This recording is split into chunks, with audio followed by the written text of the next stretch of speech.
રાજકોટ જિલ્લામાં પિયુષ રાદડિયાને જિગીશા પટેલ મળવા પહોંચ્યા હતા। હોસ્પિટલ ખાતે તેમને દાખલ કરવામાં આવ્યો હતો ત્યારે પટેલે નિવેદન આપ્યું છે કે પિયુષ રાદડિયા ઉપર ખોટા કેસ કરવામાં આવ્યા છે।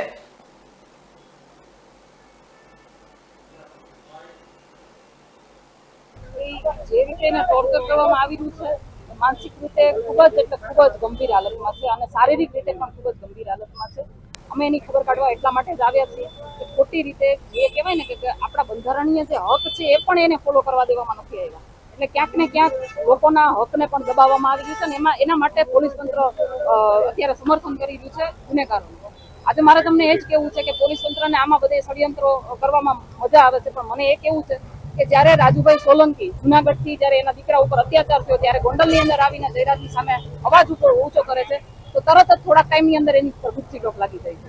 જેવી રીતે કહેવાય ને કે નિખિલભાઈ ડોંગા એની ઉપર એની સામે બંધ પોકારે છે, એના થોડાક સમયની અંદર જ એની ઉપર ગુસ્સી ટોક લાગી જાય છે। દિનેશભાઈ પાતર એની આ લુખા તત્વોની સામે લડવા ઉભા થાય છે, તો એના